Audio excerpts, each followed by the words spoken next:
నమస్తే, welcome to BMR academy. Indian polity class 2కి స్వాగతం. మనం ఇప్పటికే బిఎంఆర్ అకాడమీ ఆన్లైన్ క్లాసెస్లో ఇండియన్ పాలిటీకి సంబంధించి రాజ్యాంగము అనే లెసన్ని మనం ఫస్ట్ లెసన్ని కంప్లీట్ చేసుకోవడం జరిగింది. ఈరోజు క్లాస్లో మనం రాజ్యాంగ పూర్వ చట్టాల గురించి మనం చెప్పుకోబోతున్నాం. ఉభయ తెలుగు రాష్ట్రాల్లో పోటీ పరీక్షలకు ప్రిపేర్ అయ్యేటువంటి అభ్యర్థులకు అత్యంత ఉపయుక్తకరంగా ఉండే విధంగా ఇండియన్ పాలిటీకి సంబంధించి వీడియోస్ను, అదేవిధంగా మెటీరియల్ను, ప్రాక్టీస్ టెస్టులని కూడా మనకి అందుబాటులో ఉంచడం జరుగుతుంది ఈ కోర్సులో. ఈ కోర్స్ జాయిన్ అయినటువంటి అభ్యర్థులందరూ కూడా ఈ వీడియోస్తో పాటు మెటీరియల్ మరియు టెస్ట్ను ప్రాక్టీస్ చేసుకునేటువంటి అవకాశం ఏర్పడుతుంది. సో ఇక మనం క్లాస్ 2లోకి వెళ్ళిపోతే రాజ్యాంగ పూర్వ చట్టాలు. రాజ్యాంగ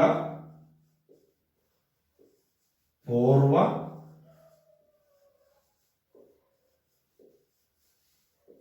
చట్టాలు. రాజ్యాంగ పూర్వ చట్టాలు అంటే ఒక దేశానికి లేదా ఒక రాజ్యానికి, ఒక ఆధునిక రాజ్యానికి రాజ్యాంగం ఎందుకు అవసరమో మనం గత క్లాస్లో డిస్కస్ చేసుకోవడం జరిగింది.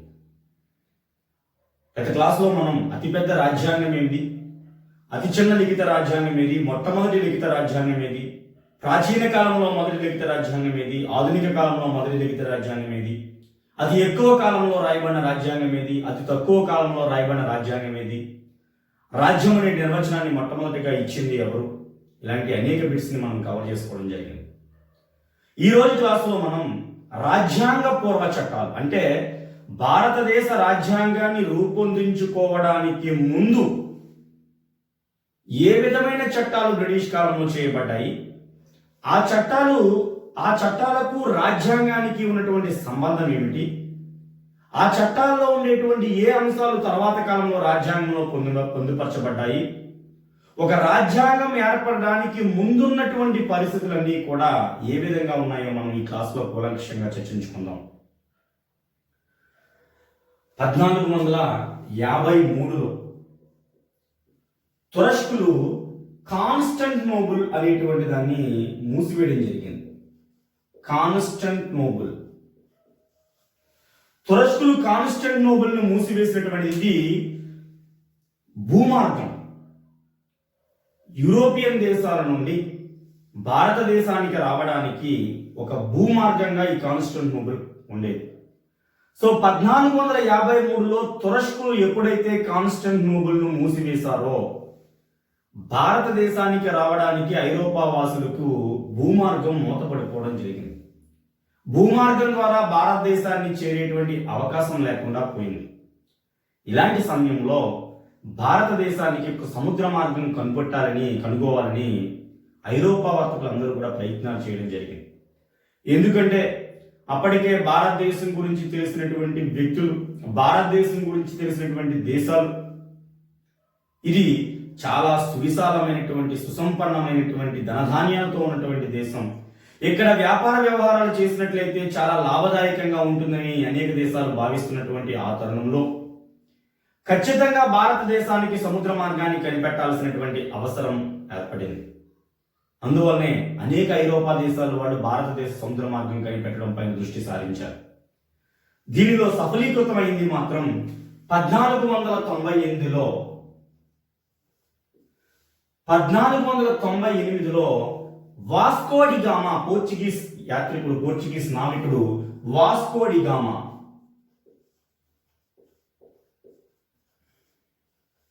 1498లో వాస్కో డి గామా అనేటువంటి పోర్చుగీస్ నావికుడు భారతదేశానికి సముద్ర మార్గాన్ని కనిపెట్టడం జరిగింది.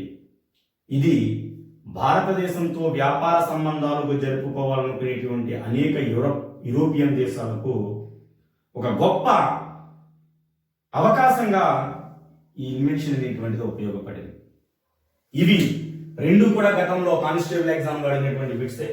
తురస్కులు కాన్స్టాంటినోపుల్ను మూసివేసినటువంటి డేట్ 1453 గతంలో అడిగాడు. అలాగే భారతదేశానికి సముద్ర మార్గం కనుగొన్నటువంటి పోర్చుగీస్ నావికుడు వాస్కో డి గామా అడిగాడు. వాస్కో డి గామా ఏ సంవత్సరంలో భారతదేశానికి సముద్ర మార్గాన్ని కనుగొన్నాడు? 1498. వాస్కో డి గామా ఏ దేశానికి చెందినటువంటి యాత్రికుడు నావికుడు అని చెప్పేసి అడగడం జరిగింది? పోర్చుగీస్. ఇవన్నీ కూడా గతంలో అడిగినటువంటి బిట్లు.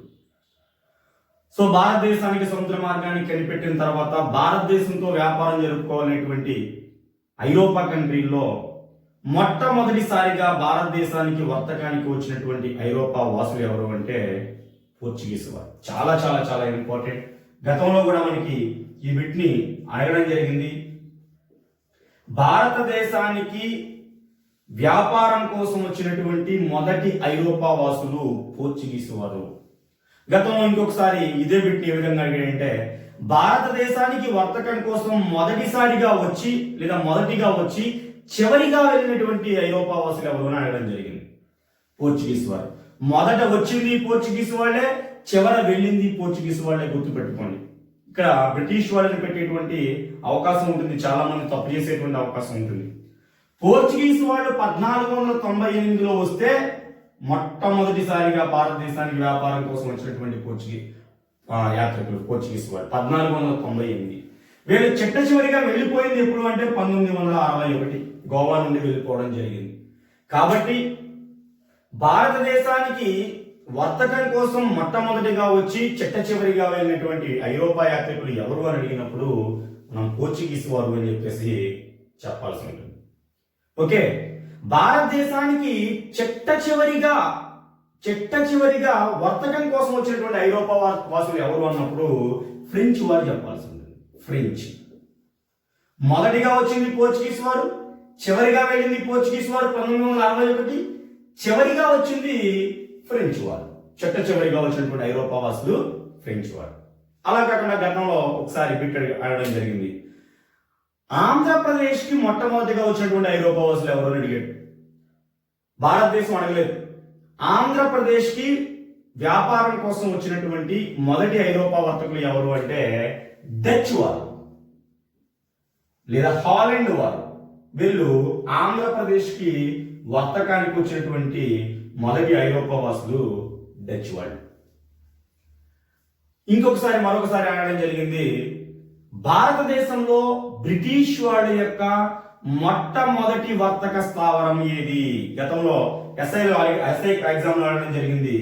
భారతదేశానికి బ్రిటిష్ వాళ్ళు వచ్చినప్పుడు మొట్టమొదటిసారిగా ఏ ప్రాంతానికి బ్రిటిష్ వాళ్ళు వర్తకానికి వచ్చారు? మొదటి వర్తక కేంద్రం. ఓకేనా?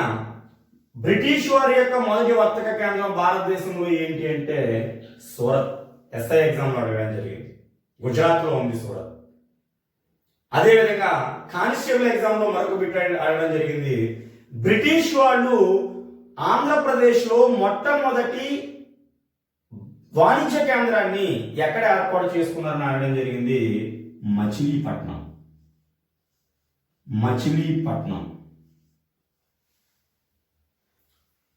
కులీ కుతుబ్ షా టైంలో బంగారు ఫర్మానా జారీ చేసి అక్కడ ఆంగ్లేయులకు మచిలీపట్నం వద్ద వర్తక కేంద్రాన్ని ఏర్పాటు చేసుకోవడానికి అవకాశం ఇవ్వడం జరిగింది. సో ఇవన్నీ కూడా మనకి గతంలో అడిగినటువంటి బిట్లే.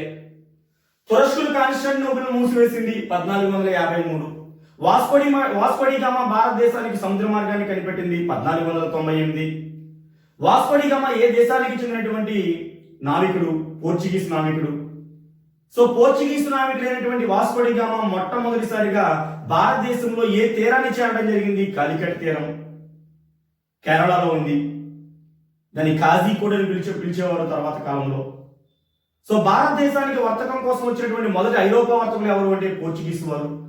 భారతదేశానికి వర్తకం కోసం వచ్చి చిట్ట చివరిగా భారతదేశం నుంచి విడిచి వెళ్ళిన వాళ్ళు ఎవరంటే పోర్చుగీస్ వాళ్ళు 1961.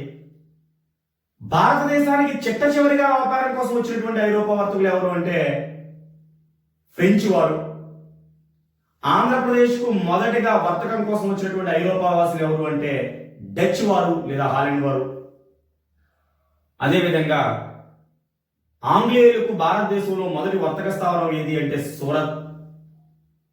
ఆంధ్రప్రదేశ్లో ఆంగ్లేయులకు మొదటి వర్తక స్థావరం ఏది అంటే మచిలీపట్నం. కులీ కుతుబ్ షా కాలంలో బంగారు ఫర్మానా జారీ చేయడం ద్వారా. సో ఇవన్నీ కూడా గతంలో అడిగినటువంటి బిట్లు. అయితే మనకి హిస్టరీ వచ్చేసరికి ఫ్రెంచ్ వార్ గురించి, డచ్ వార్ గురించి, పోర్చుగీస్ వార్ గురించి మనం హిస్టరీలో కవర్ చేసుకోవడం జరుగుతుంది.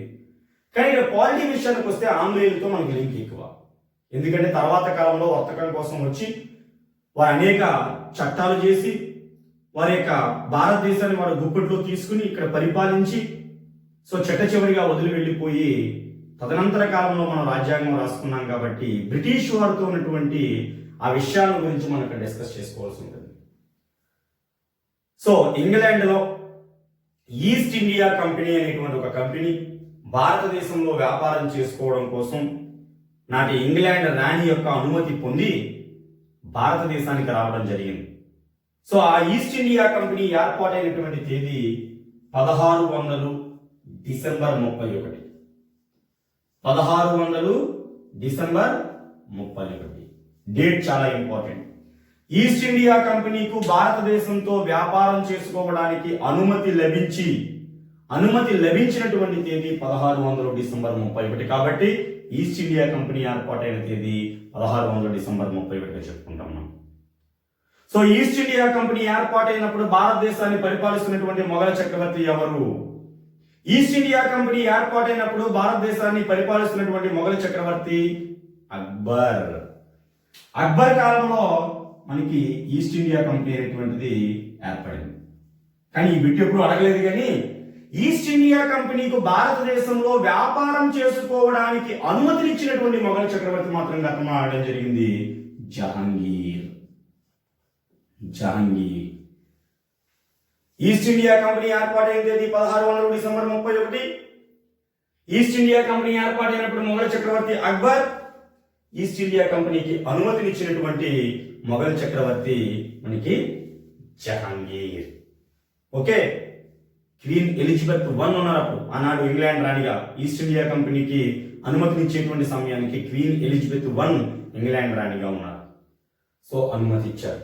జహాంగీర్ అనుమతి ఇచ్చాడు, వచ్చాడు. సూరత్లో స్థావరాన్ని ఏర్పాటు చేసుకున్నారు. తర్వాత కాలం అనేక స్థావరాలు ఏర్పాటు చేసుకున్నారు. ఆంధ్రప్రదేశ్లో మచిలీపట్నంలో స్థావరం ఏర్పాటు చేసుకున్నారు. దాంతో పాటు అనేక చోట్ల స్థావరాలు ఏర్పాటు చేసుకోవడం జరిగింది.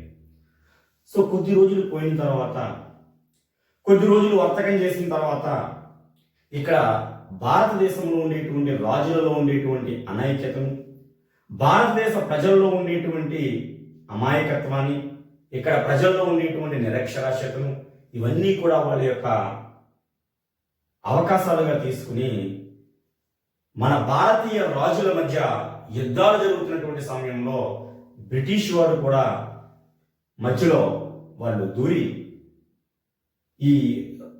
ఈ యుద్ధం జరిగేటువంటి ఆ సన్నివేశాలు, యుద్ధం జరిగేటువంటి ఆ సమయాన్ని వాళ్ళకు అనుకూలంగా మార్చుకోవడం జరిగింది. అలా అనుకూలంగా చేసుకుంటూ 1757లో జరిగినటువంటి ప్లాసీ యుద్ధంలో భారతీయ రాజులపైన బ్రిటిష్ వాళ్ళు నెగ్గడం జరిగింది. ప్లాసీ యుద్ధం ఎప్పుడు జరిగింది అని అడిగాడు గతంలో. 1757. భారతదేశంలో బ్రిటిష్ సామ్రాజ్యం ఏర్పడడానికి పునాది వేసినటువంటి యుద్ధం ఏది అని అడిగాడు గతంలో. 1757 ప్లాసీ యుద్ధం. భారతదేశంలో బ్రిటిష్ సామ్రాజ్య స్థాపనకు పునాది వేసిన యుద్ధం 1757 ప్లాసీ యుద్ధం. ప్లాసీ యుద్ధం నాటి బ్రిటిష్ గవర్నర్ లేదా బెంగాల్ గవర్నర్ ఎవరు అంటే రాబర్ట్ క్లైవ్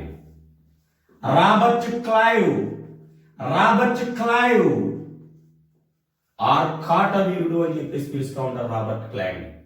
మొట్టమొదటి బెంగాల్ గవర్నర్ ఎవరు అని గతంలో పెట్టు రాబర్ట్ క్లైవ్ మొదటి బెంగాల్ గవర్నర్.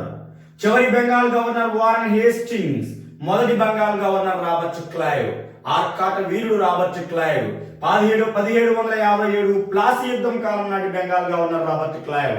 భారతదేశంలో బ్రిటిష్ సామ్రాజ్య స్థాపనకు పునాది వేసినటువంటి యుద్ధం ప్లాసీ యుద్ధం. ప్లాసీ యుద్ధం జరిగినటువంటి సంవత్సరం 1757. తర్వాత కాలంలో మరొక ముఖ్యమైన యుద్ధం జరిగింది బ్రిటిష్ వాళ్ళకి, భారతీయ రాజులకి. అదే 1764 బక్సార్ యుద్ధం. 1764 బక్సార్ యుద్ధం చరిత్రలో అతి ముఖ్యమైనటువంటి యుద్ధంగా దీన్ని చెప్తారు. ఎందుకంటే భారతదేశంలో బ్రిటిష్ సామ్రాజ్యాన్ని పూర్తిగా నెలకొల్పడానికి కారణమైనటువంటి యుద్ధం బక్సార్ యుద్ధం. ప్లాసీ యుద్ధంలో జస్ట్ ఫౌండేషన్ స్టోన్ పడింది. బక్సార్ యుద్ధంతో పూర్తిగా భారతదేశంలో బ్రిటిష్ సామ్రాజ్య స్థాపనకు ఈ యుద్ధం సహకరించింది. బక్సార్ యుద్ధం ఆ రోజు భారతదేశంలో బలంగా ఉన్నటువంటి రాజుల యొక్క కూటమి బ్రిటిష్ వారి చేతిలో ఓడిపోవడంతో ఇక బ్రిటిష్ వారికి తిరుగు లేకుండా పోయింది. భారతదేశంలో బ్రిటిష్ సామ్రాజ్యాన్ని పూర్తిగా నెలకొల్పడానికి కారణమైనటువంటి యుద్ధం ఏది అంటే బక్సార్ యుద్ధం.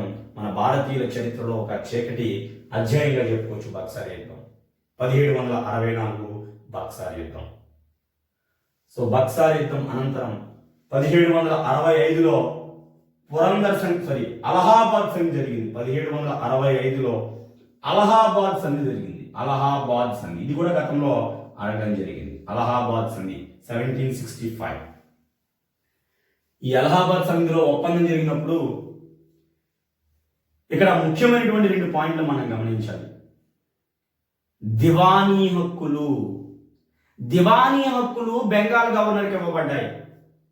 నిజామత్ హక్కులు అక్కడ ఉన్నటువంటి స్థానిక రాజులకు ఇవ్వబడ్డాయి. ఇది చాలా కీలకమైన పాయింట్, గతంలో కూడా అడగడం జరిగింది. దివానీ హక్కులు, నిజామత్ హక్కులు. దివానీ హక్కులు అంటే ఏంటి అని అడిగాడు. రెవెన్యూ హక్కులు, పన్నులు వసూలు చేయడం. దివానీ హక్కులు వచ్చేసి ఎవరికి ఇచ్చారు? బెంగాల్ గవర్నర్కి ఇచ్చారు. నిజామత్ హక్కులు శాంతి భద్రతల పరిరక్షణ. నిజామత్ హక్కులు అంటే శాంతి భద్రతల పరిరక్షణ. ఇదేమో స్థానిక రాజులకు ఇచ్చారు. దీనికి శాంతి భద్రతలకు వ్యయం అవుతుంది, ఖర్చు అవుతుంది శాంతి భద్రతలు చూడడానికి. అదేమో స్థానిక రాజులకు ఇచ్చారు, ₹1 రాదు. రెవెన్యూ హక్కులు, దివానీ హక్కులేమో బెంగాల్ గవర్నర్ తీసుకున్నాడు. ఇది ఈ 1765లో జరిగినటువంటి అలహాబాద్ సంధి యొక్క ముఖ్య అంశం. అడుగుతాడు, 1764 బక్సార్ యుద్ధం ఏ సంధితో ముగిసింది? అలహాబాద్ సంధితో ముగిసింది. అలహాబాద్ సంధిలో ద్వంద్వ పరిపాలన అనేటువంటిది ప్రారంభమైంది. ఒకటి, దివానీ హక్కులు లేదా రెవెన్యూ హక్కులు బెంగాల్ గవర్నర్కి ఇవ్వబడ్డాయి. నిజామత్ హక్కులు లేదా శాంతి భద్రతలకు సంబంధించినటువంటి హక్కులు స్థానిక రాజులకు ఇవ్వబడ్డాయి. సో ఇది చాలా ప్రమాదంగా మారడం జరిగింది. ఓకే, దీని తర్వాత కాలంలో ఈస్ట్ ఇండియా కంపెనీ యొక్క ఆగడాల 1600 డిసెంబర్ 31 ఏర్పడినటువంటి క్వీన్ ఎలిజబెత్ కాలంలో ఏర్పడినటువంటి ఈస్ట్ ఇండియా కంపెనీ ఆగడాలకు హద్దు లేకుండా పోయింది. ఈస్ట్ ఇండియా కంపెనీ విపరీతమైనటువంటి లంచాల బారిన పడింది. లంచాలు తీసుకోవడం జరిగింది, బహుమతులు తీసుకోవడం జరిగింది. ప్రజల్లో చాలా అసంతృప్తి జరగడం జరిగింది. ఇప్పుడు బ్రిటిష్ వారికి తెలిసింది ఈ విషయం. ఈస్ట్ ఇండియా కంపెనీ చాలా దుర్మార్గంగా వ్యవహరిస్తుంది, లంచాలు తీసుకుంటుంది అని చెప్తే బోర్గాయ్ కమిషన్ వేసింది నాటి బ్రిటన్ ప్రభుత్వం. ఈస్ట్ ఇండియా కంపెనీ ఆగడాలు నిజమా కాదా, ఈస్ట్ ఇండియా కంపెనీ యొక్క లంచాలు తీసుకోవడం నిజమా కాదా అని చెప్పేసి బోర్గాయ్ కమిషన్ వేస్తే బోర్గాయ్ కమిషన్ చెప్పింది, ఎస్ నిజమే, ఈస్ట్ ఇండియా కంపెనీ అవినీతిలో కూరుకుపోయింది భారతదేశంలో అని చెప్పేసి వెంటనే ఈ ఈస్ట్ ఇండియా కంపెనీ యొక్క అధికారాలను కట్టడి చేయాలి, ఈస్ట్ ఇండియా కంపెనీకి ఉన్నటువంటి అధికారాలను నియంత్రించాలి అని చెప్పేసి బ్రిటన్ ప్రభుత్వం భావించింది. దీనిని నియంత్రించడం కోసం, ఈస్ట్ ఇండియా కంపెనీని నియంత్రించడం కోసం రెగ్యులేటింగ్ చట్టాన్ని తీసుకువచ్చింది.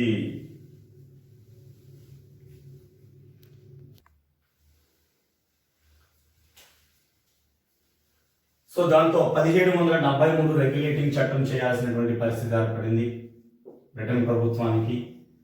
1773 రెగ్యులేటింగ్ చట్టం.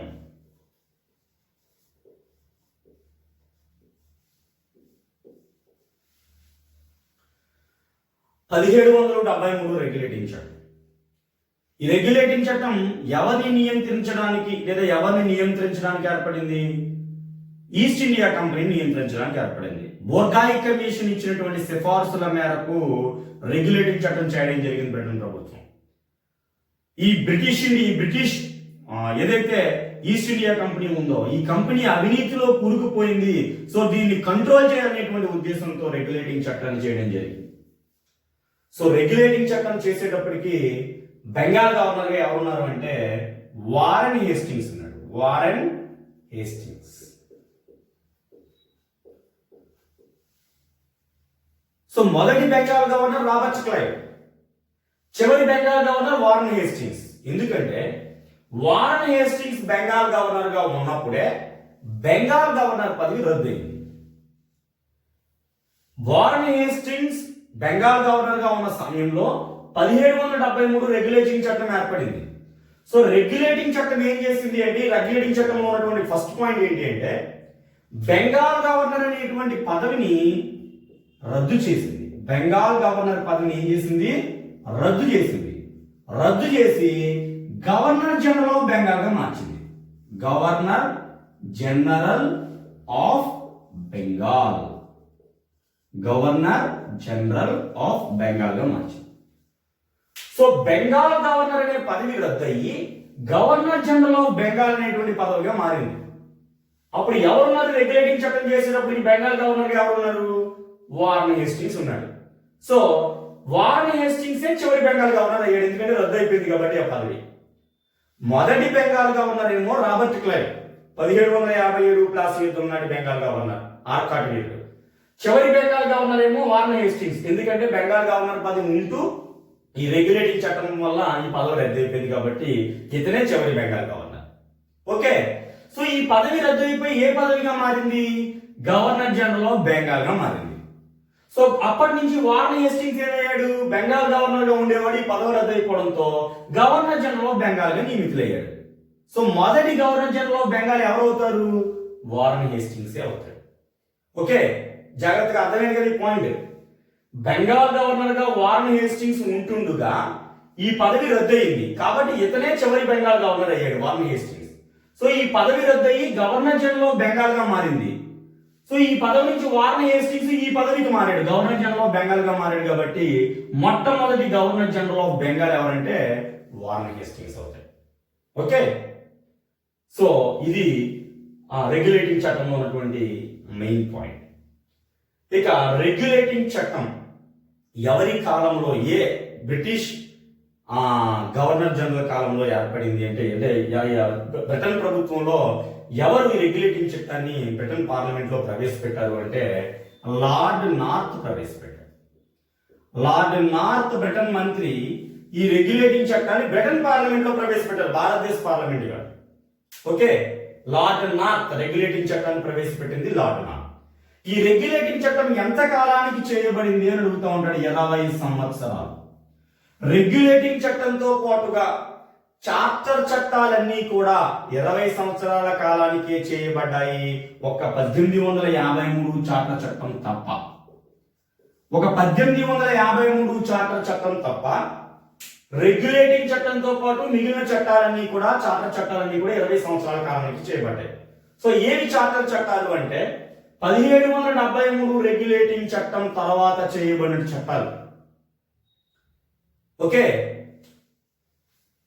1773 తర్వాత 1784లో ఫిక్స్ ఇండియా చట్టం చేయబడింది. 1784లో తర్వాత 1793లో ఒక చార్టర్ చట్టం చేయబడింది. 1793 చార్టర్ చట్టం. 1813లో మరొక చార్టర్ చట్టం చేయబడింది. 1833లో మరొక చార్టర్ చట్టం చేయబడింది. 1853లో మరొక చార్టర్ చట్టం చేయబడింది. సో చార్టర్ చట్టాల సంఖ్య 4. 1793 చార్టర్ చట్టం, 1813 చార్టర్ చట్టం, 1833 చార్టర్ చట్టం, 1853 చార్టర్ చట్టం. చార్టర్ అంటే ఏంటి? చార్టర్ చట్టాలు అంటే ఏంటి అంటే అనుమతి పత్రాలు. ఓకే, బ్రిటన్ ప్రభుత్వము ఈ ఈస్ట్ ఇండియా కంపెనీకి ఇచ్చేటువంటి అనుమతి, వ్యాపారం చేసుకోవడానికి ఇచ్చేటువంటి ఒక అనుమతి ఇచ్చేటువంటి దాన్నే చార్టర్ అని చెప్పేసి మనం పిలుస్తూ ఉంటాం, ఒప్పందం.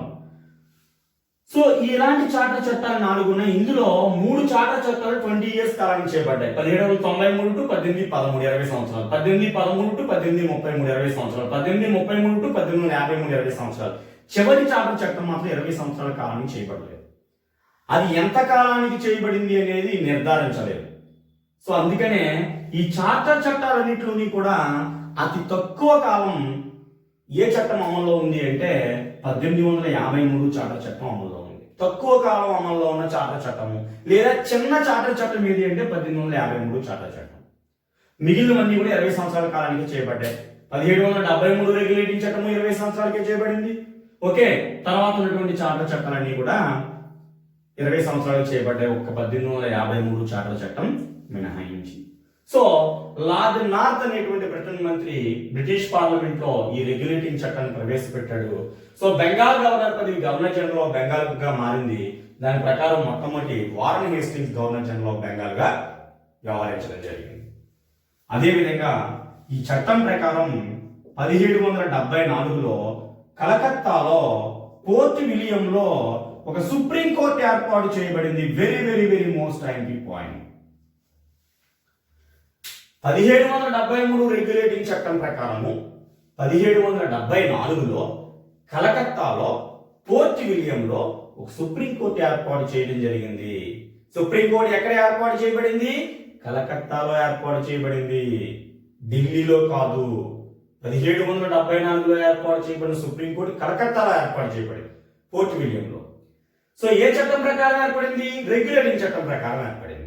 ఏ సంవత్సరంలో ఏర్పడింది? 1774లో ఏర్పడింది. ఈ సుప్రీం కోర్టు యొక్క మొదటి ప్రధాన న్యాయమూర్తి ఎలీజా ఇంఫే. 1774 కలకత్తాలో ఏర్పడినటువంటి సుప్రీంకోర్టు మొట్టమొదటి ప్రధాన న్యాయమూర్తి ఎలీజా ఇంఫే.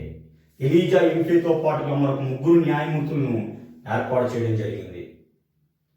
ఓకే, సో ఎలీజా ఇంఫే మొట్టమొదటి సుప్రీంకోర్టు ప్రధాన న్యాయమూర్తి 1774లో కలకత్తాలో ఏర్పడినప్పుడు. ఓకే, అలా కాకుండా 1937లో ఏర్పడినటువంటి సుప్రీంకోర్టు యొక్క మొట్టమొదటి ప్రధాన న్యాయమూర్తి అని అడిగారు అనుకోండి, మౌరిస్ గ్వేయర్. 1774లో ఏర్పడిన సుప్రీంకోర్టు మొట్టమొదటి ప్రధాన న్యాయమూర్తి ఎలీజా ఇంఫే. 1937లో ఏర్పడినటువంటి సుప్రీంకోర్టు మొట్టమొదటి ప్రధాన న్యాయమూర్తి మౌరిస్ గ్వేయర్. లేదా స్వాతంత్రానికి పూర్వం ఏర్పడినటువంటి సుప్రీంకోర్టు మొట్టమొదటి ప్రధాన న్యాయమూర్తి మౌరిస్ గ్వేయర్.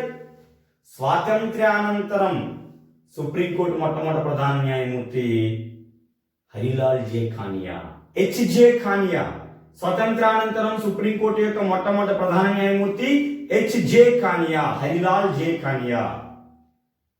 స్వతంత్రం తర్వాత సుప్రీంకోర్టు ప్రధాన న్యాయమూర్తిగా చేసినటువంటి మొట్టమొదటి తెలుగువాడు కోకా సుబ్బారావు. మొట్టమొదటి తెలుగు ప్రధాన న్యాయమూర్తి కోకా సుబ్బారావు. స్వాతంత్రానంతరం సుప్రీంకోర్టు ప్రధాన న్యాయమూర్తిగా వ్యవహరించినటువంటి రెండవ తెలుగువారు ఇప్పుడు ప్రజెంట్ చెప్పినటువంటి ఎన్వి రమణ. ఓకే, సో ఈ 4 బిట్లు కూడా చాలా ఇంపార్టెంట్. 1774లో ఏర్పడినటువంటి సుప్రీంకోర్టు మొట్టమొదటి ప్రధాన న్యాయమూర్తి ఎలీజా ఇంఫే. 1937లో ఏర్పడినటువంటి సుప్రీంకోర్టు మొట్టమొదటి ప్రధాన న్యాయమూర్తి మౌరిస్ గ్వేయర్. స్వాతంత్రానంతరం ఏర్పడినటువంటి సుప్రీంకోర్టు మొట్టమొదటి ప్రధాన న్యాయమూర్తి ఎవరు? స్వాతంత్రానంతరం హెచ్జే ఖానియా, హరిలాల్ జే ఖానియా. స్వాతంత్రానంతరం సుప్రీంకోర్టు ప్రధాన న్యాయమూర్తిగా వ్యవహరించినటువంటి మొదటి తెలుగువాడు కోకా సుబ్బారావు. స్వతంత్రానంతరం సుప్రీంకోర్టు ప్రధాన న్యాయమూర్తిగా వ్యవహరించినటువంటి రెండవ తెలుగువాడు ఎన్వి రమణ. ఓకే, సో ఈ ప్రస్తుత ప్రధాన న్యాయమూర్తి ఎన్వి రమణ. సో ఈ విధంగా సుప్రీంకోర్టు ఏర్పాటు కూడా జరిగింది. అంతేకాకుండా ఇక్కడ రెగ్యులేటింగ్ చట్టంలో గవర్నర్ జనరల్కు సహకరించడం కోసం 4 సభ్యులతో కూడినటువంటి గవర్నర్ ఎగ్జిక్యూటివ్ కౌన్సిల్ కూడా ఏర్పడింది. కార్యనిర్వాహక మండలి అని చెప్పేసి మనం చూస్తాం.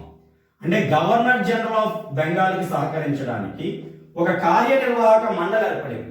ఎంతమంది సభ్యులతో ఏర్పడింది కార్యనిర్వాహక మండలి ఎగ్జిక్యూటివ్ కౌన్సిల్ అంటే 4 సభ్యులతో కార్యనిర్వాహక మండలి ఏర్పడింది. ఓకే, రెగ్యులేటింగ్ చట్టం ద్వారా ఈస్ట్ ఇండియా కంపెనీకి రాజకీయ మరియు పరిపాలనాపరమైనటువంటి అధికారాలు లభించాయి. పొలిటికల్ అండ్ అడ్మినిస్ట్రేటివ్ పవర్స్ అనేటువంటివి ఈ చట్టం ద్వారా ఈస్ట్ ఇండియా కంపెనీకి రావడం జరిగింది. ఈస్ట్ ఇండియా కంపెనీ మీద ఎవరి యొక్క సార్వభౌమాధికారం ఉంది అంటే బ్రిటన్ ప్రభుత్వం యొక్క సార్వభౌమాధికారం ఏర్పడింది. అప్పటి వరకు జస్ట్ క్వీన్ ఎలిజబెత్ అనుమతి ఇచ్చింది, ఇక్కడికి వచ్చి వ్యాపారం చేసుకుంటారు ఈస్ట్ ఇండియా కంపెనీ వాళ్ళు. ఈసారి అలా కాదు, బ్రిటన్ పార్లమెంట్ యొక్క సార్వభౌమాధికారం ఏర్పడింది. ఎందుకంటే చట్టం చేసింది, ఇప్పుడు చట్టం చేసి దీన్ని నియంత్రిస్తుంది అక్కడి నుంచి. సో బ్రిటన్ పార్లమెంట్ యొక్క సార్వభౌమాధికారానికి లోబడి ఇక్కడ ఈస్ట్ ఇండియా కంపెనీ పరిపాలించాలి, ఈస్ట్ ఇండియా కంపెనీ వ్యవహరించాల్సి ఉంటుంది, ఈస్ట్ ఇండియా కంపెనీ తన పనులు చేయాల్సి ఉంటుంది. సో భారతదేశంలో బ్రిటన్ సార్వభౌమాధికారం అనేటువంటిది ఇక్కడ ప్రారంభమైంది. ఈస్ట్ ఇండియా కంపెనీకి రాజకీయ అధికారాలు లభించాయి, పరిపాలనాపరమైన అధికారాలు లభించాయి. ఇక్కడ ఉన్నటువంటి గవర్నర్ జనరల్ ఆఫ్ బెంగాల్కు విశేషమైన అధికారాలు లభించాయి. ఒక పక్కన మద్రాస్ గవర్నర్ కానీ, బొంబాయి గవర్నర్ కానీ, ఈ రెండు గవర్నర్లు కూడా బెంగాల్ గవర్నర్కి ఆధీనంలో పనిచేయాలి. అటు మద్రాస్ గవర్నరు, ఇటు బొంబాయి గవర్నర్ ఇద్దరు కూడా గవర్నర్ జనరల్ ఆఫ్ బెంగాల్ యొక్క ఆధీనంలో పనిచేయాలి. అంతేకాకుండా ఒరిస్సా, బీహార్, బెంగాల్, మద్రాస్ వీటికి సంబంధించినటువంటి రెవెన్యూ పరమైనటువంటి అధికారాలన్నీ కూడా, రెవెన్యూ వసూలు చేసుకునేటువంటి అధికారాలన్నీ కూడా ఈ గవర్నర్ జనరల్ ఆఫ్ బెంగాల్కి ఇవ్వడం జరిగింది. సో ఒక పక్కన ఆర్థికంగా గవర్నర్ జనరల్ ఆఫ్ బెంగాల్ చాలా పటిష్టమయ్యాడు. ఎందుకంటే ఒరిస్సా నుంచి, బీహార్ నుంచి, మద్రాస్ నుంచి కూడా రెవెన్యూ అధికారాలు రావడంతో, రెవెన్యూ పరమైన వసూలు రావడంతో, ఒక పక్కన విశేషమైనటువంటి పరిపాలనాధికారాలు, అలాగే మద్రాస్ గవర్నర్ను, బొంబాయి గవర్నర్ని కూడా లోబర్చుకుని వాళ్ళని ఆధీనంలో ఉంచుకునేటువంటి అధికారం కూడా గవర్నర్ జనరల్ ఆఫ్ బెంగాల్కి రావడంతో గవర్నర్ జనరల్ ఆఫ్ బెంగాల్ చాలా శక్తివంతుడు అవడం జరిగింది. సో ఇది మనకి రెగ్యులేటింగ్ చట్టానికి సంబంధించినటువంటి అతి ముఖ్యమైనటువంటి అంశాలు. రెగ్యులేటింగ్ చట్టం చేయడానికి కారణమైనటువంటి కమిషన్ బొర్గాయి కమిషన్. రెగ్యులేటింగ్ చట్టం అనేటువంటిది ఈస్ట్ ఇండియా కంపెనీని నియంత్రించడానికి ఏర్పాటు చేయబడింది. రెగ్యులేటింగ్ చట్టం 1773లో చేయబడింది. రెగ్యులేటింగ్ చట్టం చేసినప్పుడు బెంగాల్ గవర్నర్ గా వారన్ హేస్టింగ్స్ ఉన్నారు. వారన్ హేస్టింగ్స్ భారతదేశంలో పోలీసు వ్యవస్థను ప్రవేశపెట్టినటువంటి వ్యక్తి, భారతదేశంలో న్యాయ వ్యవస్థను ప్రవేశపెట్టినటువంటి వ్యక్తి. ఓకే, భారతదేశంలో న్యాయ వ్యవస్థను ప్రవేశపెట్టినటువంటి వ్యక్తి వారన్ హేస్టింగ్స్. భారతదేశంలో న్యాయ వ్యవస్థకు పితామహుడు అని అడిగితే కారన్ వాలిస్. ఓకే, న్యాయ సంస్కరణ చేశాడు కారన్ వాలిస్. సో 1773లో చేయబడింది ఈ చట్టం. ఈ చట్టం ప్రకారం బెంగాల్ గవర్నర్ పదవి రద్దయింది. గవర్నర్ జనరల్ ఆఫ్ బెంగాల్ అనే నూతన పదవి ఏర్పడింది. కాబట్టి చివరి బెంగాల్ గవర్నర్ ఎవరంటే వారన్ హేస్టింగ్స్. మొట్టమొదటి గవర్నర్ జనరల్ ఆఫ్ బెంగాల్ ఎవరంటే వారన్ హేస్టింగ్స్. ఈ చట్టాన్ని బ్రిటన్ పార్లమెంట్ లో ప్రవేశపెట్టింది లార్డ్ నార్త్. ఈ సంవత్సరం ఎంత కాలానికి చేయబడింది అంటే 20 సంవత్సరాల కాలానికి చేయబడింది. సాధారణంగా చార్టర్ చట్టాలన్నీ 20 సంవత్సరాల కాలానికి చేయబడ్డాయి, ఒక 1853 చార్టర్ చట్టం తప్పితే. ఓకే, సో ఈ చట్టం ప్రకారం కలకత్తాలో ఫోర్త్ విలియంలో ఏర్పాటు చేయబడింది సుప్రీంకోర్టు. సుప్రీంకోర్టు ఏ సంవత్సరంలో ఏర్పడిందంటే 1774. 1774 కలకత్తాలో ఫోర్త్ విలియంలో ఏర్పడిన సుప్రీంకోర్టు ప్రధాన న్యాయమూర్తి ఎవరంటే ఎలీజా ఇంఫే. 1937లో ఏర్పడినటువంటి సుప్రీంకోర్టు యొక్క మొట్టమొదటి ప్రధాన న్యాయమూర్తి ఎవరంటే మౌరిస్ వేర్. అదేవిధంగా స్వాతంత్ర్యానంతరం 1950లో ఏర్పడినటువంటి సుప్రీంకోర్టు యొక్క మొట్టమొదటి ప్రధాన న్యాయమూర్తి ఎవరు అంటే హెచ్జే కానియా. సుప్రీంకోర్టు ప్రధాన న్యాయమూర్తిగా వ్యవహరించిన తొలి తెలుగు వ్యక్తి ఎవరు అంటే కోకా సుబ్బారావు. ఈ చట్టం ప్రకారం గవర్నర్ ఎగ్జిక్యూటివ్ కౌన్సిల్లో 4 సభ్యుల బృందం ఏర్పాటు చేయబడడం జరిగింది. సో ఈ చట్టం ప్రకారము బెంగాల్ మరియు బీహార్ మరియు ఒరిస్సాకు సంబంధించినటువంటి రెవెన్యూ అధికారాలు మొత్తం గవర్నర్ జనరల్ ఆఫ్ బెంగాల్కి వస్తే, అదేవిధంగా రాజకీయ పరమైనటువంటి పరిపాలనాపరమైన అధికారాలు వస్తే సార్వభౌమాధికారం మాత్రం బ్రిటన్ పార్లమెంట్కి రావడం జరిగింది. ఇది మనకి 1773 రెగ్యులేటింగ్ చట్టానికి సంబంధించి. ఇక దీని తర్వాత వచ్చినటువంటి చట్టము 1784 ఫిట్స్ ఇండియా చట్టము. ఫిట్స్ ఇండియా చట్టము చాలా చాలా ఇంపార్టెంట్ ఇయర్.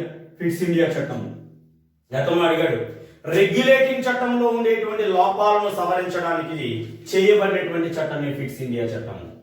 రెగ్యులేటింగ్ చట్టంలో లోపాలను సవరించడానికి ఏర్పాటు చేయబడినటువంటి చట్టము ఫిట్స్ ఇండియా చట్టము. ఈ చట్టం చేయబడినటువంటి సంవత్సరం 1784. ఏసియాటిక్ సొసైటీ ఆఫ్ ఇండియా కూడా ఈ సంవత్సరంలో ఏర్పడింది. 1784 ఫిట్స్ ఇండియా చట్టం. విలియం ఫిట్ దీన్ని ప్రతిపాదించడం జరిగింది, అందుకే దీన్ని ఫిట్స్ ఇండియా చట్టం అంటారు. విలియం ఫిట్ ప్రతిపాదించడం వల్ల దీన్ని ఫిట్స్ ఇండియా చట్టం అంటారు. ఈ చట్టం ప్రకారం జరిగినటువంటి అతి ముఖ్యమైన మార్పు ఏంటి అంటే board of control and board of control and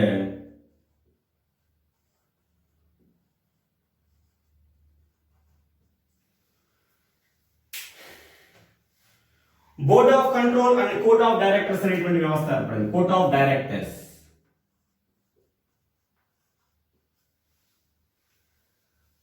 1784 fits India చట్టం విలియం ఫిట్ కాలంలో ప్రతిపాదించబడింది. సో ఇక్కడ జరిగినటువంటి మార్పు ఏంటి అంటే board of control and court of directors అనేటువంటి ఒక అతి ముఖ్యమైనటువంటి వ్యవస్థ ఏర్పాటు చేయబడింది. బోర్డ్ ఆఫ్ కంట్రోల్ అంటే ఏంటి అంటే రాజకీయ పరమైన, సైనిక పరమైన, పరిపాలనాపరమైన అధికారాలన్నీ కూడా బోర్డ్ ఆఫ్ కంట్రోల్ యొక్క ఆధీనంలో ఉంటాయి. ఈ బోర్డ్ ఆఫ్ కంట్రోల్ అనేటువంటి ఇక్కడ ఉన్నది బ్రిటన్ పార్లమెంట్ లో ఉంటుంది. Board of control so Britain parliament లో ఉంటూ భారతదేశం యొక్క వ్యవహారాలన్నీ కూడా చక్కదిద్దుతుంది. బోర్డ్ ఆఫ్ కంట్రోల్ యొక్క జీతభత్యాలన్నీ కూడా భారతదేశం వాళ్ళు చెల్లిస్తారు.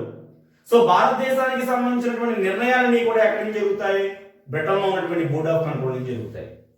సో బోర్డ్ ఆఫ్ కంట్రోల్ వ్యవస్థ అనేటువంటిది చాలా దుర్మార్గమైన వ్యవస్థ. మన దేశానికి సంబంధించిన పరిపాలనాపరమైన, రాజకీయపరమైన, సైనికపరమైన వ్యవహారాలన్నీ కూడా ఎక్కడో బ్రిటన్లో ఉండేటువంటి బోర్డ్ ఆఫ్ కంట్రోల్ వ్యవస్థ నిర్ణయాలు తీసుకుంటూ ఉండేది. ఇది ఫిట్స్ ఇండియా చట్టం ద్వారా జరిగినటువంటి మార్పు. అదేవిధంగా కోర్ట్ ఆఫ్ డైరెక్టర్స్ అంటే కేవలం ఇక్కడ ఉండేటువంటి వాణిజ్య వ్యవహారాలు చూసుకుంటుంది. అంటే ఈస్ట్ ఇండియా కంపెనీ కేవలం వ్యాపారం చేసుకునేటువంటి వాణిజ్య వ్యవహారాలన్నీ కూడా కోర్ట్ ఆఫ్ డైరెక్టర్స్ చూసుకుంటే రాజకీయ, సైనిక పరిపాలనాధికారాలన్నీ కూడా బోర్డ్ ఆఫ్ కంట్రోల్ చూసుకుంటుంది. అంటే బ్రిటిష్ యొక్క ఆధిపత్యం భారతదేశంపై పెరిగింది. సో ఈ విధంగా board of control, court of directors అనేటువంటి ఒక అతి ముఖ్యమైనటువంటి విధానం అనేటువంటిది ఈ ఫిట్స్ ఇండియా చట్టం ప్రకారం ఏర్పడింది. ఇది భారతదేశంలో కొల్లగొట్టిన ధనాన్ని పంచుకోవడానికి బ్రిటన్ వారు ఆడినటువంటి ఒక కపట నాటకంగా, ఒక అవకాశంగా మార్క్ ఇంగిల్స్ దీన్ని విమర్శించడం జరిగింది ఈ చట్టాన్ని. దీని తర్వాత వచ్చినటువంటి చట్టం ఏంటి అంటే 1793 చార్టర్ చట్టం. చార్టర్ చట్టాల్లో మొదటి చట్టం ఇది. చార్టర్ చట్టం అనగానే మనం చెప్పుకున్నాం సాధారణంగా 20 సంవత్సరాల కాలానికి చార్టర్ చట్టాలు చేయబడ్డాయి. 1793 చార్టర్ చట్టంలో అతి ముఖ్యమైన పాయింట్లు 2 ఉన్నాయి. ఒకటి, బోర్డ్ ఆఫ్ కంట్రోల్ యొక్క జీతాలు భారతదేశం యొక్క బడ్జెట్ నుంచి, భారతదేశంలో వచ్చినటువంటి ఆదాయం నుంచే ఈ బోర్డ్ ఆఫ్ కంట్రోల్ యొక్క జీతభత్యాలు చెల్లించాలి. ఎంత దుర్మార్గం! ఎక్కడో బ్రిటన్లో ఉన్నటువంటి బోర్డ్ ఆఫ్ కంట్రోల్ వ్యవస్థ మన దేశాన్ని ఒక పక్కన కంట్రోల్ చేస్తూ రాజకీయ, సైనిక, పరిపాలనాపరమైనటువంటి నిర్ణయాలు తీసుకుంటూ ఉంటే మన భారతదేశ ఆదాయం నుంచి వీరికి జీతభత్యాలు చెల్లించాలట. ఇది 1793 చార్టర్ చట్టం వచ్చేసినటువంటి ఒక ముఖ్యమైనటువంటి విషయం. ఇక రెండవ ముఖ్యమైనది ఏంటి అంటే భారతదేశ ఆదాయంలో ప్రతి సంవత్సరం కూడా ఒక 5 లక్షల పౌండ్ల వరకు బ్రిటన్కి చెల్లించాలి. అంటే భారతదేశం యొక్క ఆదాయాన్ని కొల్లగొట్టడమే పనిగా పెట్టుకున్నారు. 5 లక్షల పౌండ్లు బ్రిటిష్ వాళ్ళకి అదనంగా చెల్లించాలి భారతదేశం నుంచి. సో ఈ రెండు కూడా ఈ 93 చార్టర్ చట్టంలో జరిగినటువంటి ముఖ్యమైనటువంటి మార్పు. దీని తర్వాత వచ్చినటువంటి చార్టర్ చట్టం ఏంటి అంటే 1813 చార్టర్ చట్టం. గతంలో చాలాసార్లు 1813 చార్టర్ చట్టం మీద బిడ్సాగడం జరిగింది. 1813 చార్టర్ చట్టం కూడా యథావిధిగా 20 సంవత్సరాల కాలానికి చేయబడింది. ఈ చట్టం ద్వారా మొట్టమొదటిసారిగా భారతదేశంలో ప్రాథమిక విద్యా వ్యాప్తికి 1,00,000 రూపాయలు కేటాయించడం జరిగింది. Very very very very most ఏంటి, గతంలో ఎస్ఐ ఎగ్జామ్ మీద అడగడం జరిగింది. భారతదేశంలో ప్రాథమిక విద్యా విధాన వ్యాప్తికి 1,00,000 రూపాయలు కేటాయించినటువంటి చట్టం ఇది 1813 చార్టర్ చట్టము. చాలా ఇంపార్టెంట్ చట్టము 1813 చార్టర్ చట్టము. 1,00,000 రూపాయలు ప్రాథమిక విద్య కేటాయించడం జరిగింది. ఆ రోజుల్లో ₹1,00,000 అంటే చాలా పెద్ద మొత్తం. ఎందుకు ₹1,00,000 కేటాయించారు అంటే ఇక్కడ భారతదేశంలో బ్రిటిష్ వాళ్ళు రోజు రోజుకు వ్యాపారాన్ని వృద్ధి చేసుకుంటా ఉన్నారు, పరిపాలనా పరంగా విస్తరిస్తూ ఉన్నారు. సో వీళ్ళందరికీ కూడా క్లరికల్ గుమస్తాపరమైనటువంటి విధులు నిర్వహించడానికి ఇక్కడ భారతీయుల అవసరం. ఎంతమంది బ్రిటిష్ వాళ్ళని అక్కడి నుంచి ఇక్కడికి వస్తారు? సో క్లరికల్ పనులు చేయడానికి, చిన్న చిన్న పనులు చేయడానికి ఈ భాష వచ్చినటువంటి, ఇంగ్లీష్ భాష వచ్చినటువంటి ఇక్కడ లోకల్లో కాస్తో కోస్తో చదువుకున్నటువంటి వ్యక్తులు కావాలి. సో ఆ విధంగా కావాలి అంటే ప్రాథమిక విద్యను డెవలప్ చేయాలి. అలాంటి కుతంత్రంతో ప్రాథమిక విద్యకు ₹1,00,000 కేటాయించడం జరిగింది 1813 చార్టర్ చట్టంలో. ఇక రెండవ ముఖ్యమైన పాయింట్ ఏంటి అంటే క్రైస్తవ మిషనరీల రాకకు అనుమతించినటువంటి చట్టము 1813 చార్టర్ చట్టము. క్రైస్తవ మిషనరీల రాకకు అనుమతించినటువంటి చట్టం. మొట్టమొదటిసారిగా భారతదేశంలో క్రైస్తవ మతం ప్రవేశపెట్టబడింది. క్రైస్తవ మతస్థులు వచ్చి ఇక్కడ సంస్థలు ఏర్పాటు చేసుకున్నారు, ఇక్కడ పత్రికలు ఏర్పాటు చేసుకున్నారు, ఇక్కడ విద్యా సంస్థలు ఏర్పాటు చేసుకున్నారు. ఒక పక్కన అక్కడ ఉన్నటువంటి ప్రజలకు ప్రాథమిక విద్యను చెబుతూ అక్కడ ఉన్నటువంటి ప్రజలకు క్రైస్తవాన్ని కూడా వాళ్ళు చెప్పడం జరిగింది. నెమ్మదిగా అక్కడ ఉన్నటువంటి భారతీయుల్లో ఉండేటువంటి హిందువులను క్రైస్తవ మతంలో మార్చుకోవడం జరిగింది. కాబట్టి మత మార్పిడులకు అవకాశం కల్పినటువంటి మొట్టమొదటి బ్రిటిష్ చట్టం ఏది అంటే 1813 చార్టర్ చట్టం. ఎప్పుడైతే మత మార్పిడులు జరిగాయో ఇక్కడ మత విద్వేషాలు అనేటువంటి రావడం జరిగింది, మతాల మధ్య గొడవలు రావడం జరిగింది. అందుకనే మత విద్వేషాలకు బీజం వేసినటువంటి బ్రిటిష్ కాలం నాటి చట్టం ఏది అంటే 1813 చార్టర్ చట్టం. ఓకే, క్రైస్తవ మిషనరీల రాకకు అనుమతించిన చట్టము, మత విద్వేషాలకు బీజం వేసిన చట్టము, అదేవిధంగా మనకి మత మార్పిడులకు అవకాశం కల్పించిన చట్టము 1813 చార్టర్ చట్టం. ఇప్పటి వరకు భారతదేశంలో వ్యాపారం చేయాలి అంటే బ్రిటన్ నుంచి ఈస్ట్ ఇండియా కంపెనీ మాత్రమే చేయాలి. కానీ ఈ చట్టం వచ్చిన తర్వాత దాన్ని మార్చడం జరిగింది. ఇక నుంచి ఈస్ట్ ఇండియా కంపెనీయే కాదు, బ్రిటన్లో ఉన్నటువంటి ఏ పౌరుడైనా వెళ్ళి భారతదేశంలో వ్యాపారం చేసుకోవచ్చు. ఇప్పుడు దాకా భారతదేశంతో వ్యాపారం చేసుకోవాలి అంటే బ్రిటన్లో ఈస్ట్ ఇండియా కంపెనీకి మాత్రమే పర్మిషన్ ఉంది. దానివల్ల ఈస్ట్ ఇండియా కంపెనీ విపరీతంగా డెవలప్ అయింది. ఈస్ట్ ఇండియా కంపెనీ ఉద్యోగులకు వేలాది ఆస్తులు సంపాదించారు.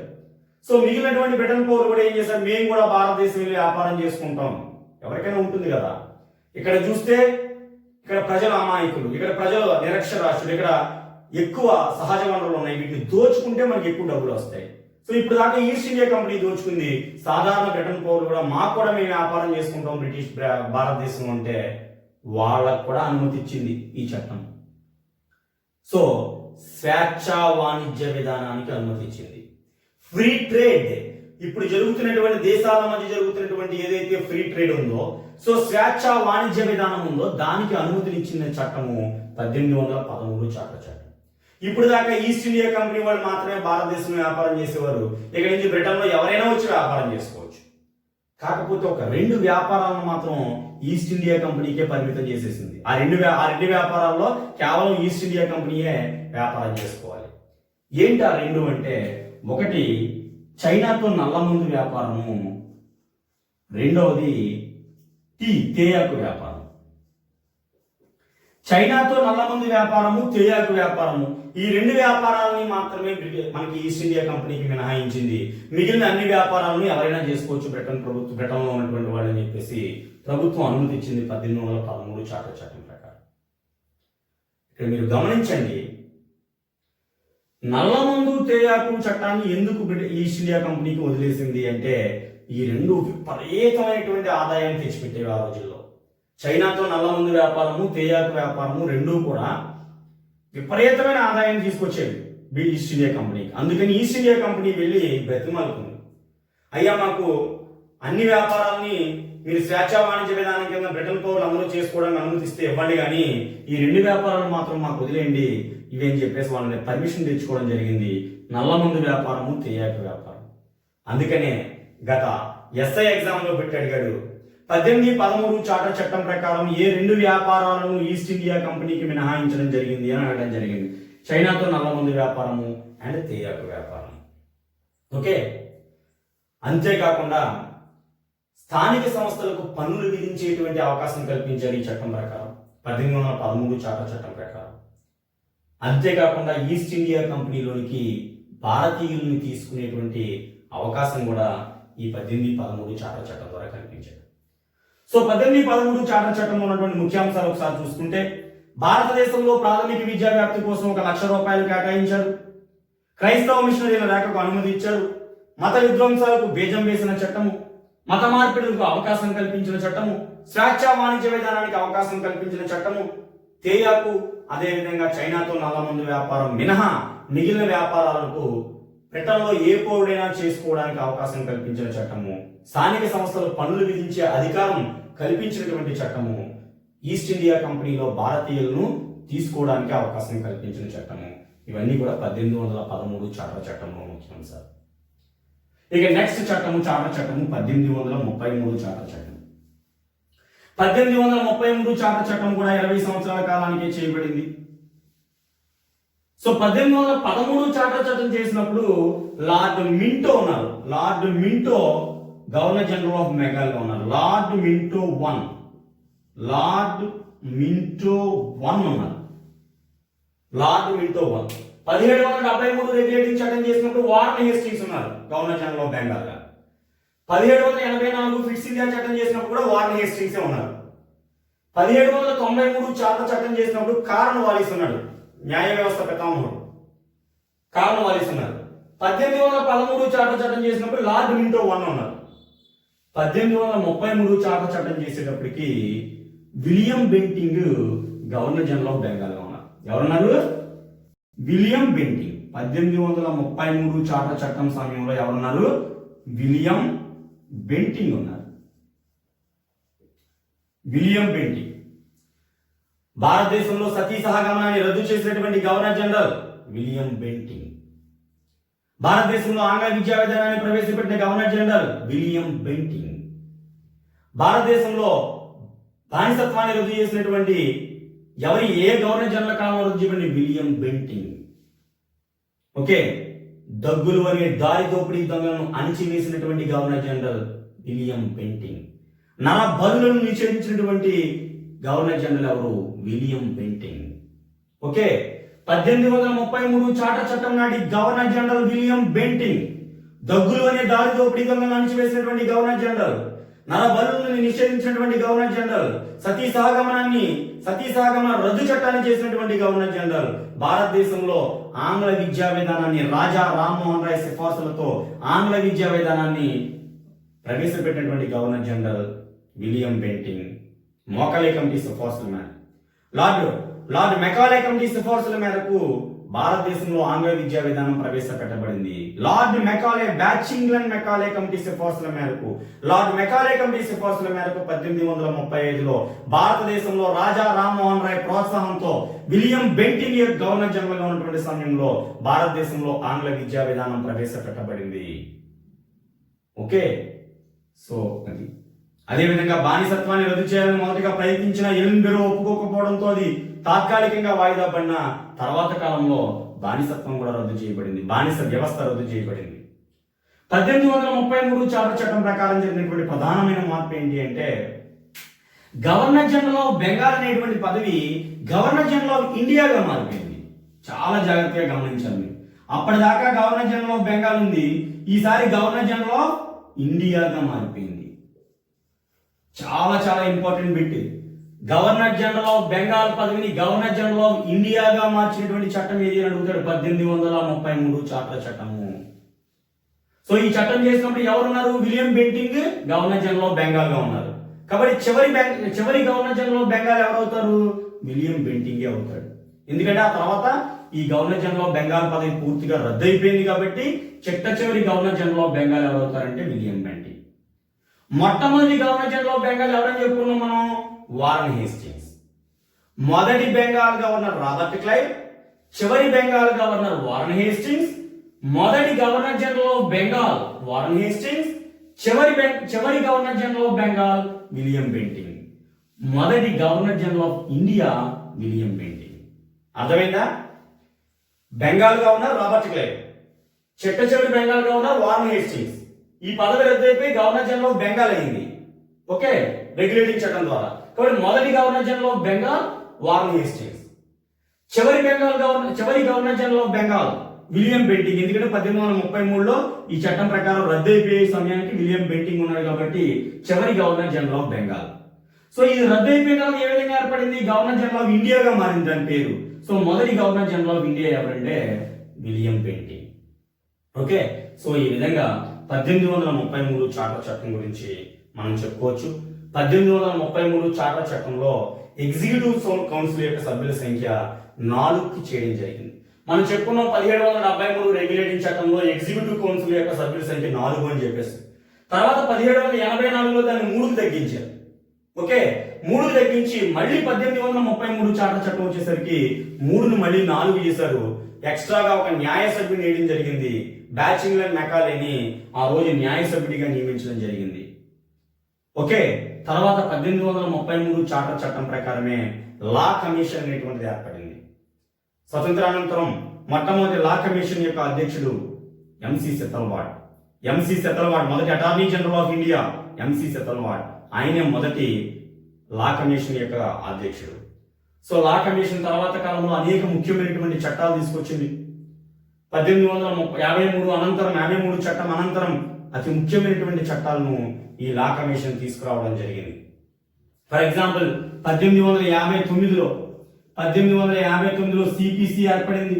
1860లో ఐపిసి ఏర్పడింది. 1861లో సిఆర్పిసి ఏర్పడింది. సో ఇవన్నీ కూడా లా కమిషన్ సిఫార్సుల ప్రకారం ఏర్పడిన చట్టాలే. 1859లో ఇక్కడ సివిల్ ప్రొసీజర్ కోడ్ ఏర్పడింది. సివిల్ ప్రొసీజర్ కోడ్ అనే చట్టం ఏర్పడింది. 1859 ఇయర్ ఇంపార్టెంట్. గతంలో ఎస్ఐలో మ్యాచింగ్ ఇచ్చాడు. ఇది సబ్ ఇన్స్పెక్టర్ ఎగ్జామ్ లో ఈ మూడింటిని కూడా మ్యాచింగ్ చేయమన్నాడు years. Civil procedure code 1859 law commission సిఫార్సు ప్రకారం ఏర్పడింది. 1860 IPC Indian penal code, very very most and ఎస్ఐలో డైరెక్ట్ గా కూడా అడిగాడు ఈ క్వశ్చన్. ఇండియన్ పీనల్ కోడ్ ఏ సంవత్సరంలో ఏర్పడింది అని చెప్పేసి 1860. అలాగే క్రిమినల్ ప్రొసీజర్ కోడ్ అనేటువంటి చట్టం ఎప్పుడు ఏర్పడింది అంటే 1861. 3 కూడా years important. CPC, IPC and CrPC. Civil procedure code 1859, Indian penal code 1860 and criminal procedure code 1861. ఈ 3 కూడా లా కమిషన్ సిఫార్సుల ప్రకారం ఏర్పడిన చట్టాలే. సో లా కమిషన్ 1833 చార్టర్ చట్టం ప్రకారము బ్యాచింగ్లర్ మెకాలే అధ్యక్షతన మనకి ఇక్కడ లా కమిషన్ అనేటువంటిది ఏర్పడింది. మొట్టమొదటి లా కమిషన్. స్వాతంత్రానంతరం మొదటి లా కమిషన్ యొక్క అధ్యక్షుడు ఎంసి సెతల్వాడ్. తర్వాత మనకి ప్రెజెంట్ ఇప్పుడు లా కమిషన్ ఇప్పటికీ కూడా కొనసాగనేటువంటి జరుగుతోంది. ఇది 1833 చార్టర్ చట్టానికి సంబంధించి. ఇక ఫైనల్ గా చివరి చార్టర్ చట్టం ఏంటి అంటే 1853 చార్టర్ చట్టం. అప్పటిదాకా 20 సంవత్సరాలు అని చెప్పారు, కానీ 1853 చార్టర్ చట్టంలో టైము ఎక్కడ టైం అనేది ఇవ్వలేదు. అప్పుడు అనుకున్నారు మన ఇండియన్స్ అందరూ కూడా ఇక బ్రిటిష్ పరిపాలన అంతమైపోయింది, ఎందుకంటే 20 సంవత్సరాల కాలానికి చట్టం చేయలేదు అక్కడ, కాబట్టి త్వరలోనే బ్రిటన్ పరిపాలన అంతమైపోతుంది అని చెప్పేసి చాలా మంది భావించారు. కానీ అది జరగలేదు. 1853లో ఉన్నటువంటి ఈ చట్టం చాలా తక్కువ కాలం, డల్హౌసీ కాలంలో చేయబడింది. 1853 చార్టర్ చట్టం చేసినప్పుడు డల్హౌసీ గవర్నర్ జనరల్ ఆఫ్ ఇండియాగా ఉన్నారు. సో ఈ సమయంలో 53 చార్టర్ చట్టము చార్టర్ చట్టాలన్నింటిలోని కూడా చిన్న చట్టము, చార్టర్ చట్టాలన్నింటిలోని కూడా తక్కువ కాలం అమల్లో ఉన్నటువంటి చట్టము, 20 సంవత్సరాల కాలానికి కాకుండా టైం లిమిట్ లేకుండా ఏర్పాటు చేయబడినటువంటి చట్టము 1853 చార్టర్ చట్టము. 1853 చార్టర్ చట్టం గురించి మీరు గుర్తుపెట్టుకోవాల్సినటువంటి అతి ముఖ్యమైన పాయింట్ ఏంటి అంటే సెంట్రల్ లెజిస్లేటివ్ కౌన్సిల్ ఏర్పడింది ఈ చట్టం ప్రకారం. Very very very most and Dalhousie కాలంలో central legislative council. Central legislative council అంటే శాసన మండలి, కేంద్ర శాసన మండలి అంటే ప్రజెంట్ ఉన్నటువంటి రాజ్యసభ. కేంద్ర శాసన మండలి లేదా రాజ్యసభ లేదా సెంట్రల్ లెజిస్లేటివ్ కౌన్సిల్ అనేది ఏ సంవత్సరంలో ఏ చట్టం ప్రకారం ఏర్పడింది అంటే 1853 చార్టర్ చట్టం ప్రకారం డల్హౌసీ గవర్నర్ జనరల్ ఆఫ్ ఇండియాగా ఉన్నటువంటి సమయంలో ఏర్పడింది. దీంతో శాసన నిర్మాణంలో ఇక్కడ అంటే సెంట్రల్ లెజిస్లేటివ్ కౌన్సిల్ ఏర్పాటు చేయడమే కాకుండా భారతీయులకు ఈ సెంట్రల్ లెజిస్లేటివ్ కౌన్సిల్లో అవకాశాలు కూడా కల్పించడం జరిగింది. సో ఇది 1853 చార్టర్ చట్టానికి సంబంధించినటువంటి అంశం. శాసన మండలిలో స్థానిక ప్రతినిధులకు అవకాశం కల్పించారు. అంతేకాకుండా సివిల్ సర్వీసెస్ విధానంలో బహిరంగ పోటీ విధానాన్ని అమలు చేశారు. ఇది కూడా చాలా ఇంపార్టెంట్. 1853 చార్టర్ చట్టం ప్రకారం సివిల్ సర్వీసెస్ లో బహిరంగ పోటీ విధానము, ఓపెన్ కాంపిటీషన్ అనేటువంటిది ఏర్పడింది. యాక్చువల్గా ఈ బహిరంగ పోటీ విధానం ఉండాలని 1833 చార్టర్ చట్టంలోనే సూచించారు, కానీ ఒప్పుకోలేదు. సో ఇక్కడ ఎప్పుడైతే సివిల్ సర్వీస్ లో బహిరంగ పోటీ విధానం ఒప్పుకోలేదో దాన్ని క్లోజ్ చేసేసారు. తర్వాత 53 చార్టర్ చట్టం వచ్చినప్పుడు సివిల్ సర్వీసెస్ లో బహిరంగ పోటీ విధానానికి ఇక్కడ అవకాశం కల్పించారు. సివిల్ సర్వీసెస్ సంస్కరణలపై మెకాలే కమిటీ కూడా వేయడం జరిగింది. సో ఇవి చార్టర్ చట్టాలకు సంబంధించినటువంటి అంశాలు. మనం 1773 రెగ్యులేటింగ్ చట్టం నుంచి 1853 చార్టర్ చట్టం వరకు చెప్పుకున్నాం. చార్టర్ చట్టాలన్నీ కూడా కవర్ చేసుకున్నాం. ప్రతి పాయింట్ ని మనం కవర్ చేసుకున్నాం. ప్రతి బిట్ కూడా మనం కవర్ చేసుకోవడం జరిగింది. దీనికి సంబంధించినటువంటి మనకి ప్రాక్టీస్ బిట్స్ కానీ, మెటీరియల్ కానీ ఇవన్నీ కూడా మన కోర్సులో అందుబాటులో ఉంటాయి. నెక్స్ట్ క్లాస్లో మనం 1858 భారత ప్రభుత్వ చట్టం దగ్గర నుంచి మొదలు పెట్టుకుందాం. అదేవిధంగా 1857 తిరుగుబాటు తర్వాత జరిగినటువంటి అంశాల గురించి మనం చర్చించుకుందాం. చూస్తూనే ఉండండి BMR academy. Okay, BMR online classes ని మీరు వినండి. మీరు ఖచ్చితంగా ఉద్యోగం సాధిస్తారు. ఖచ్చితంగా మీరు ఈ లెసన్స్ కనుక మీరు పక్కాగా ఫాలో అయినట్లయితే ప్రతి ఏ కాంపిటేటివ్ ఎగ్జామ్ కైనా సరే ఇది మీకు 100% ఫలితాన్ని ఇచ్చేటువంటి వీడియో క్లాసెస్ మనం చూడొచ్చు. చూస్తూనే ఉండండి బిఎంఆర్ అకాడమీ.